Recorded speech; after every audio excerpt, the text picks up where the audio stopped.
Hello, welcome back to the Villa View. It's time for a match preview sponsored by Boohoo Man. It's Aston Villa v Watford tomorrow at 3 o'clock. I'm your host, Dan Bardell, joined by Neil from the For the Love of Paul McGrath podcast to preview that very game. Neil, have you got over the Newcastle game yet? I think I'm nearly there. I'll be there just as I arrive in my seat tomorrow. I think I'll have got past it. Yeah, I think I'm over it. I think I've gotten past a lot of the negatives. I think I'm more hopeful now to see, because I needed to hear Steven Gerrard's post-match presser, and I needed to hear him being interviewed afterwards. And the fact that he said there was going to be chips got me hanging on for tomorrow's team sheet and to see what comes out of it for the Watford game, see what changes will be made. Yeah, just before we do get into it, I should say that the Villa View actually has a code for Boohoo Man. So if you use the code VillaView at checkout, you'll get 10% off their menswear. So yeah, do go and check that out.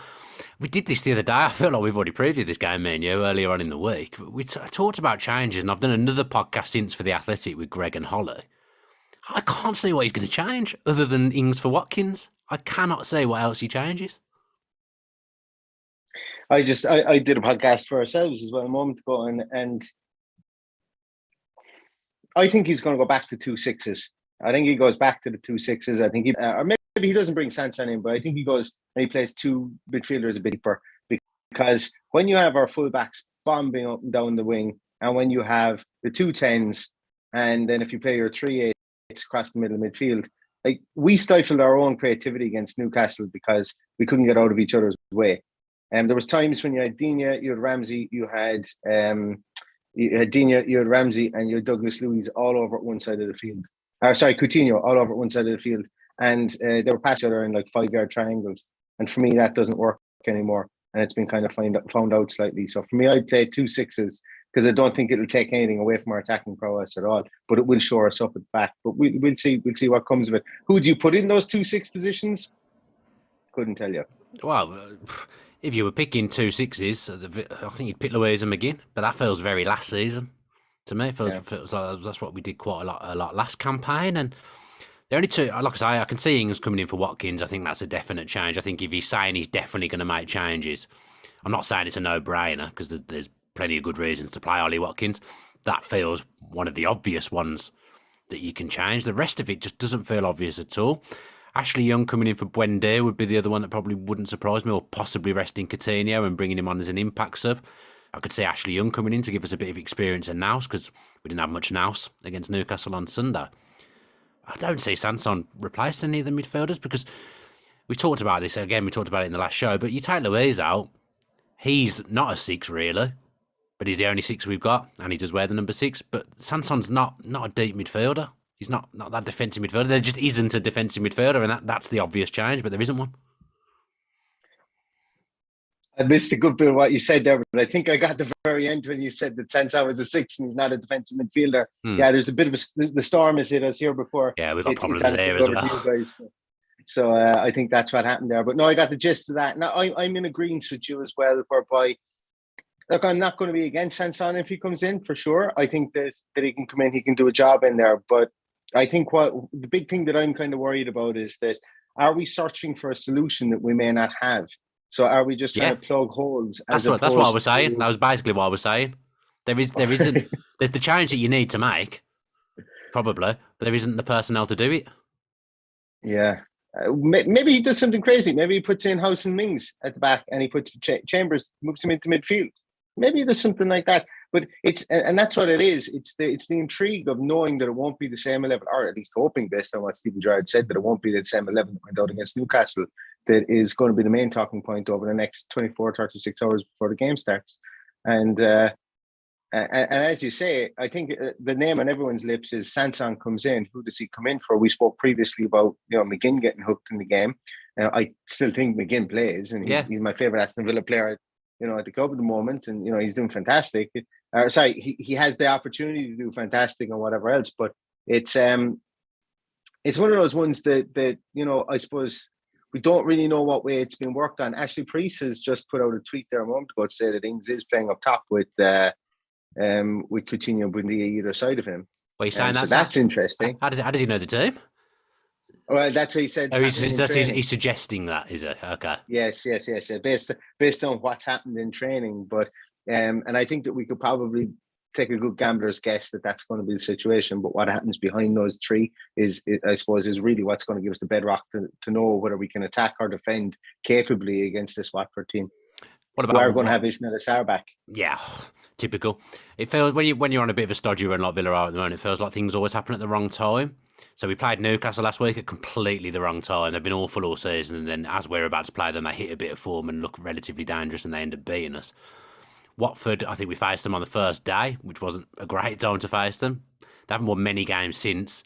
They're kind of a different beast now. I mean, they've had two different managers since then as well, since we played them on the first day of the season. So they're going to be more solid now and harder to break down under Roy Hodgson.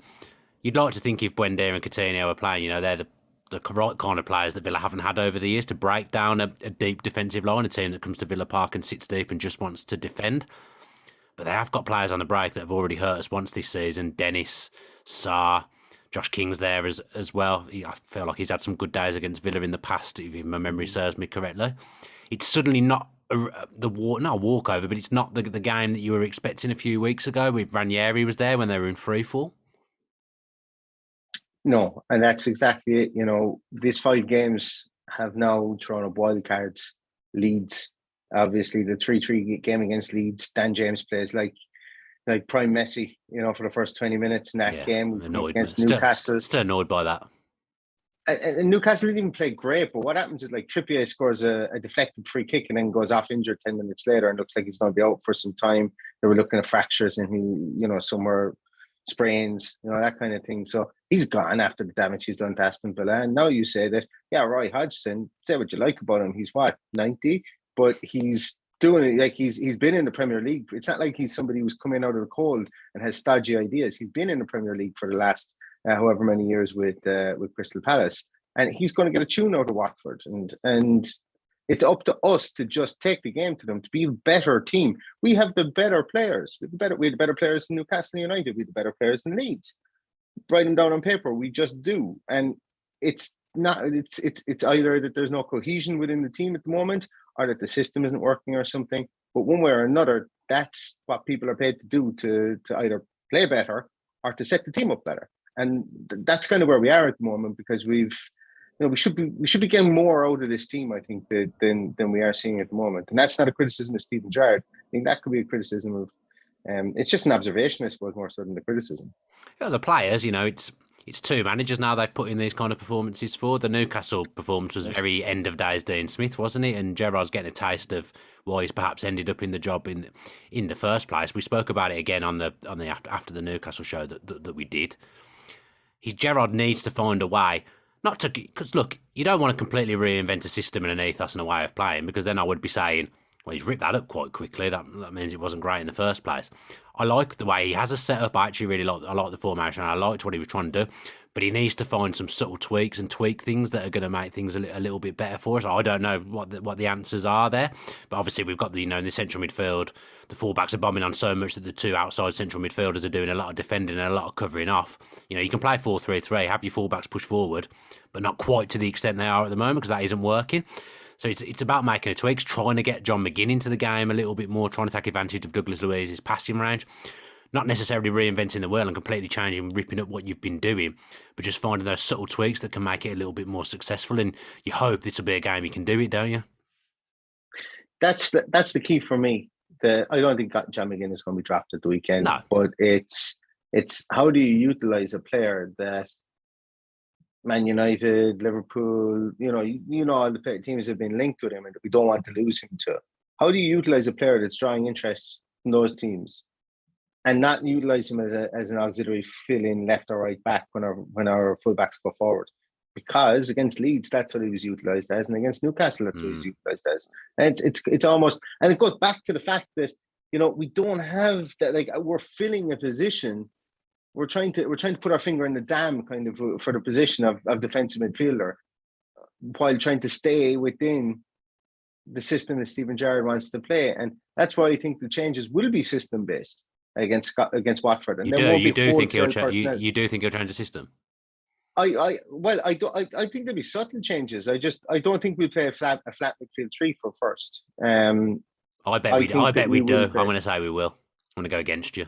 So, I just think that that I prefer us not to, and let our fullbacks bomb up the field. And if we are going to have our midfielders that are going to cover off the midfield areas, well, then when we do go centrally, not have all our midfielders crowded together, because our eights and our tens were on top of each other's feet the last day, and it led to no space in the middle. And as I said, Josh Shelby was just able to stand there and pick up the pieces. Yeah, someone was which is really frustrating. Someone was very upset with my criticism of John Joe Shelby in the YouTube comments on earlier on in the week, like he was the best footballer in the world. I'm still not having it. I absolutely stand by that. I'm correct. He's not a good footballer. We just made him look way better than he is. Something else I'd like to see come back. When he first took over, there's a lot of short, sharp passing, a good rhythm. That rhythm was not there against Newcastle. By bringing Danny Ings in for Watkins, I think that perhaps aids being able to play that way, because I think his link up and his dropping deep and getting the ball to Coutinho, picking up clever positions, I think that's more his game than Watkins. And I think if Ings plays, I think it could lead more to that kind of football that we were doing when Gerrard first took over. Would I be right in thinking that? Yeah, that's pivotal. And that's something I was kind of alluding to at the start. We were playing in 5 and 10 yard triangles right out in the wing on the left hand side between Digne, Ramsey, and Coutinho. And Newcastle were like, grand, commit 3 people out there to play little triangles out there to just try and get space for you to get across, because we're going to fortify the edge of our box and leave you guys out there to play the ball amongst yourselves, because we weren't coming in field. Against Leeds, it was slightly different. We were able to attack a small bit quicker. We came straight through the middle. Yes, they gave us a lot of space for Coutinho to get turned in every single time we got the ball during that 20-minute period. But we need to get back to playing that way, and we need to get back to making those triangles in the middle of midfield to pull out their central midfielders. We spoke again in the Newcastle review show about Sissoko, Cleverly, and Kucha, and they bullied us, and that they shouldn't have been, because of they're all up there in age, and we talk about Tom Cleverly. But if we can start playing amongst them and start dragging them out of position and creating that space for Coutinho in behind, that's how we're going to get action, because they're going to have probably Samir and Cathcart are going to be the 2 centre halves, as we mentioned about Cathcart the last day. Samir and Cathcart are going to be there, and they'll probably have Firmino, I think it is, on the right hand side, and I can't remember who their left back is now at the moment. But they've got a new player there. I'm pretty sure. I've completely forgotten his name though. I've completely forgotten his name as well. Yeah, we've done our research coming into this show. Fair play to us. Oh, 100%, 100%. But as I say, it's a different kind of setup, and also we're different as well. Dan, we're different from when we played them day one, because when we played them day one, we had Target in the team, we had El Ghazi in the team, we had Nakamba in the team. They're not going to be there. We had Ashley Young in midfield. Could possibly be there Ashley Young in the team. Could possibly be there again. That could come full circle. You know what? People are talking about wanting him at right back. No. Ashley Young. I'm not there. I'm not there yet. No, I think Matty Cash will feel a little bit hard done by. But I was going to say, Watford will set up even a more I wouldn't say Newcastle set up negatively, but they were resilient. They were defensive. They made sure they did the basics right at the back first. Watford will take that to a new extreme. They'll sit deep, they'll sit narrow, and they'll be happy for us to play the way we did against Newcastle, of just getting the ball out wide, getting crosses in. They'll eat that up. Cathcart will lap that up. That's what Cathcart wants. What he doesn't want is tricky players getting close to him and getting him on the half turn. That's what he doesn't want. So that's where we need to be better, because they'll siphon us out wide all day. They'll be perfectly content to do that, Watford, because they'll know from watching that last game against Newcastle that if that happens, they'll be okay. We need to work out. We need to be cleverer in the middle. It was easy to be clever in the middle against Leeds because there was so much space out there. That space won't be there. So Buendia, Coutinho, if they play, we've got to really make sure they manipulate the space in the middle of the park. Any chance they get to get on the half turn, we've got to take advantage of that. But I think Watford will fancy their chances of snuffing us, to be honest, watching that game on Sunday. The onus of proof is on us to prove that we're actually good. Watford are coming to our back garden, so the onus of proof is on us. And as you say, like, they'll come for a 0-0 draw. It's worth, like, that's a point for them. They need all the points they can get. So do we, but we need to put in a performance. We're talking about a performance for the last probably 10 games, needing one. It's it really is all spotlights on Aston Villa. You know, and Watford will know that when they come. They'll know that when they come. And they'll know that we've got Coutinho, Buendia, whoever, all those players that you mentioned, and we're not firing up front as such, but we're also letting in goals at the back. So, and we're here talking about who's going to play in midfield. So, there are question marks across all three lines of play. Watford will know that. And they'll come and they'll try and stifle and hit us on the break. And that's what they did day one as well. They stifled us. They hit us hard in midfield. They tackled hard and they got them in amongst us. They got the ball out to Ismail Assar and they said, right, you deal with our weapon and also deal with the other issues that you have across the three lines that you're going with in your team. Yeah. Go on then, before we finish, give me a score prediction now. 1-0 Aston Villa. Yeah, I've gone 2-0 on all the other podcasts I do, so I'll stick with 2-0 Villa. Danny Ings and Philip Coutinho, and we all go home happy from Villa Park tomorrow. It'd be nice to go home happy, I'm going to be perfectly honest with you. Right I'm then. going to go John McGinn. John McGinn to score tomorrow. Well, if he plays, Neil, if he plays. Maybe he'll come on and get one if he doesn't, yeah. Anyway, thank you very much for chatting to me. Always a pleasure to talk to you, mate. And thanks ever so much to the people that have tuned in as well. I appreciate it's a bit of a strange time to be watching a match preview, but hopefully the people that haven't watched it live will tune in and watch it later. Don't forget that Boohoo Man discount code that's on the screen if you do want to get yourself some stuff. We'll say tracksuits are very, very comfortable. I wear them around the house all the time. They're doing the business for me.